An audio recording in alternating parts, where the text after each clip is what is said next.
Hello students, welcome back to my class. In the previous classes we discussed narration in detail.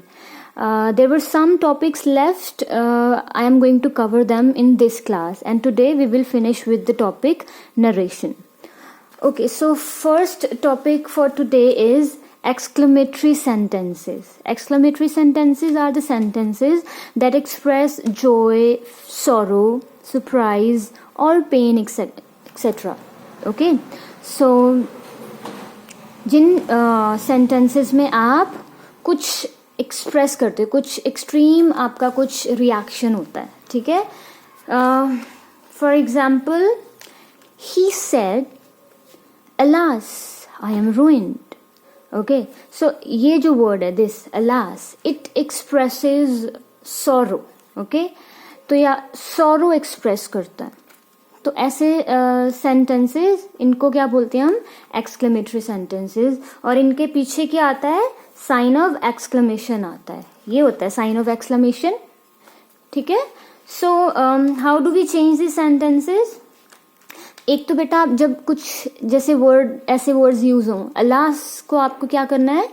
Change कर देना है with exclaimed with sorrow. hurrah, hurrah means आप कुछ pleasure, excitement express कर रहे हो. Exclaimed with joy, मतलब इसमें यू एक्सप्रेस जॉय, लेकिन सेंटेंस में you will say exclaimed with joy. What? Oh, तो ये क्या है? Exclaimed with surprise. तो these are the expression you will use जब आप चेंज करोगे एक्सक्लेमेटरी सेंटेंस को इनडायरेक्ट में. ठीक है, इसीलिए he said alas, I am ruined. and इसको चेंज कैसे करेंगे? he said को हटा दिया, ये आ गया. ठीक है, he exclaimed with sorrow, conjunction that is used. again बाकी रूल सेम है जैसे हमने प्रीवियस क्लास में डिस्कस किए थे. he आ गया, he was ruined. again the same rules according the same rules for change of pronoun and change of tense also. I am ruined, ठीक है ना. तो am, तो इसको चेंज कर दिया, प्रेजेंट इंडेफिनिट को चेंज कर दिया पास्ट इंडेफिनिट में. ठीक है ना. So next, the captain said, hurrah, we won, we have won. Hurrah, we have won. Okay, so the captain we have put sign of exclamation here, so we will not put it here. So how do we change it? The captain exclaimed with joy that they had won. So this is how you change exclamatory sentences. Okay, and then you change them into assertive sentences. normal sentence में इसको change कर देते हो, इसीलिए end में full stop आता है, कहीं भी sign of exclamation नहीं ऐड करेंगे. Okay, the next one is imperative sentences. ठीक है, इम्पेरेटिव सेंटेंस बेटा कौन सा होता है? These sentences carry some kind of order, command, request, advice etcetera. ठीक है, इसमें क्या करते हैं हम, कैसे चेंज करते हैं इसको? For example, he said to his man, get ready for war. Get ready for war. ठीक है, अब ऐसे सेंटेंस को आपने कैसे चेंज करना है? Number one, reporting verb changes. ठीक है, आप क्या करोगे? सेड टू की जगह इनमें से कुछ लगाओगे. ठीक है, any according to the tone of the sentence उसको आप चेंज करोगे. दैट कंजंक्शन जो है उसको आप हटा देते हो. ठीक है, एंड उसकी जगह क्या लगाते हो आप?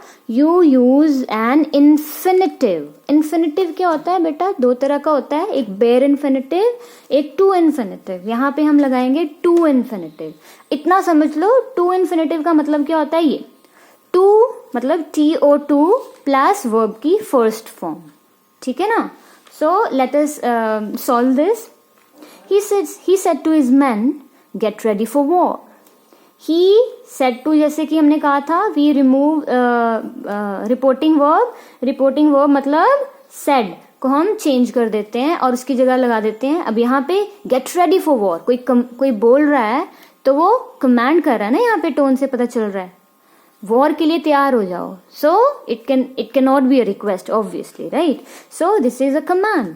ही कमांडेड और ही ऑर्डर्ड भी लगा सकते हो. He commanded his men to get ready for war.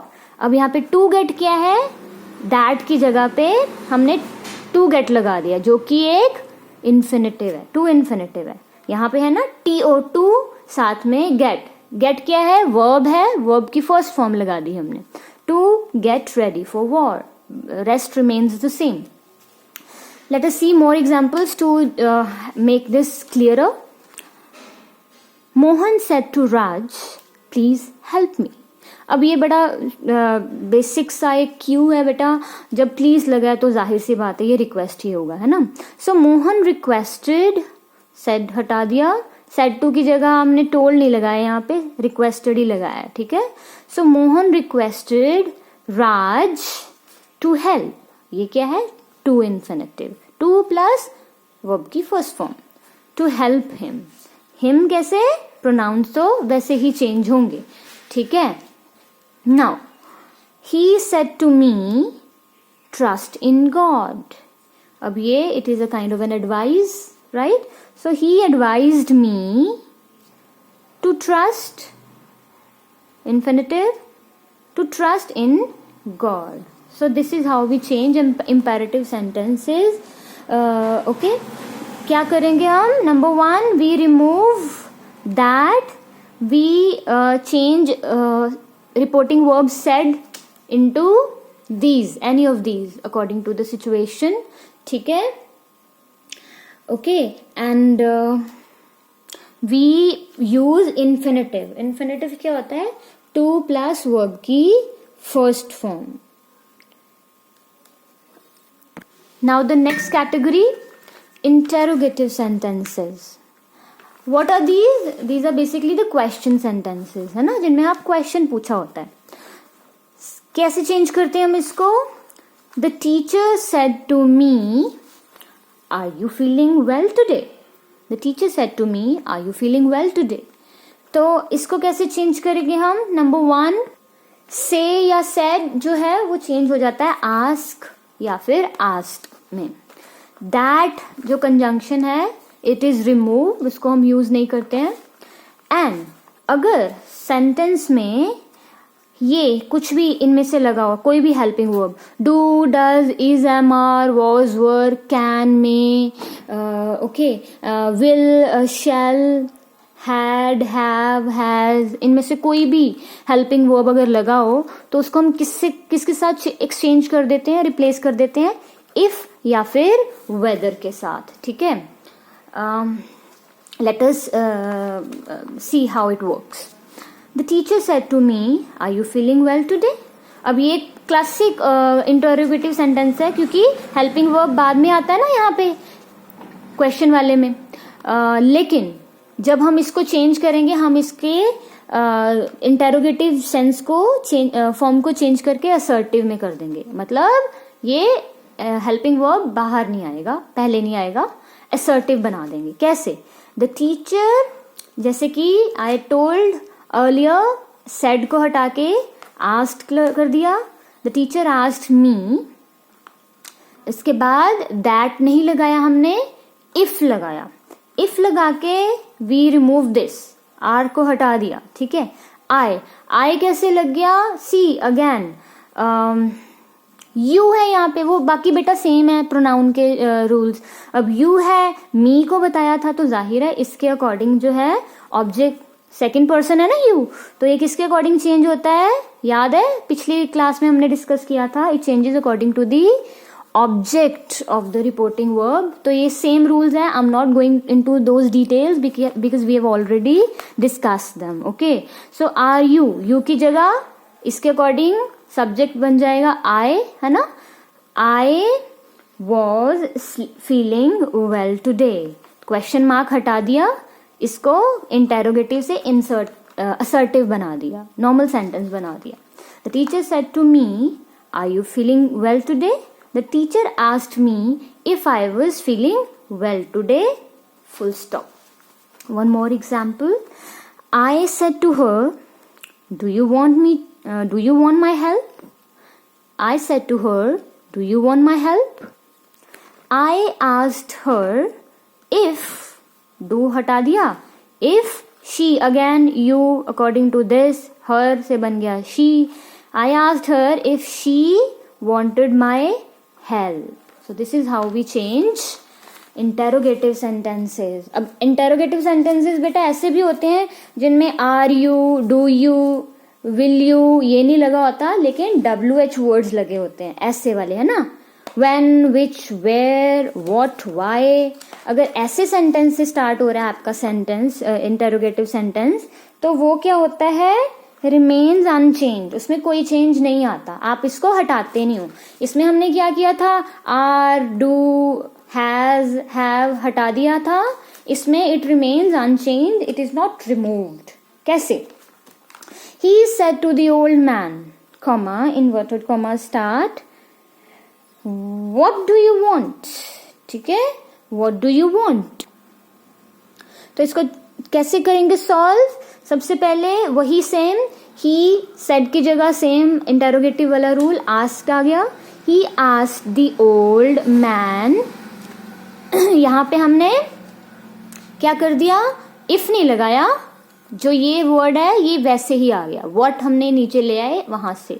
He asked the old man what he wanted. ठीक है, what he wanted, very simple. इसको ऐसे ही नीचे ले आए. The conductor said, why did you hit me? The conductor asked why he had hit him. Did, had hit, वो क्यों आया, सेम वही रूल, ठीक है ना, वो चेंज नहीं है उसमें कुछ भी, बाकी सेम वही रूल है. हमने ये ध्यान रखना है कि WH वर्ड जो है इसको हमने एज इट इज ही ले आना है, दैट हमने नहीं लगाना है, एंड से सेड की जगह हमने आस्क्ड कर दिया. The conductor said why did you hit me. The conductor asked why he had hit him, full stop. ठीक है. So this is interrogative sentence, and in the last one more category is there, optative sentences. What is an optative sentence? ये वो sentence होता है बेटा, the sentences that express some kind of a prayer or wish etc. ठीक है. For example, the hermit said to me, comma, inverted comma start, may God bless you, comma, full stop, commas closed. Okay, how do we change it? क्या करते हैं हम, इसमें हम यही word लगा देते हैं. ठीक है, आपने देखना बेटा कि अगर ये प्रेयर है तो आप प्रेयर लगा दोगे, अगर किसी तरह की कोई विश लगती है तो आप विश्ड लगा दोगे. ठीक है, ऑप्टेटिव सेंटेंस में. अब this is obviously a prayer, right. The hermit prayed that लगा दिया यहाँ पे,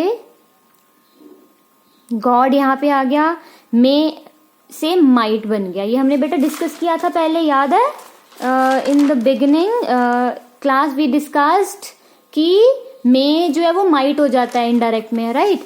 तो इसीलिए the hermit prayed that God might bless me, you से मी बन गया, full stop. He said long live democracy. He wished, अब ये it is not a prayer exactly, it is a wish, you know. So he wished that democracy might live long. ठीक है ना. तो इसमें क्या कर दिया हमने, wish लगा दिया. The beggar said to her, may your son live long. The beggar prayed that, अब may वाले mostly they are prayers, right. The beggar prayed that her son might live long. So this was optative sentence. So in this way beta you can change the narration, you can change the direct speech into indirect. I hope it is all clear, the whole the topic is clear. If there is any doubt, you can contact me personally, you can message me and you can ask any question that you have. Okay, so thank you students.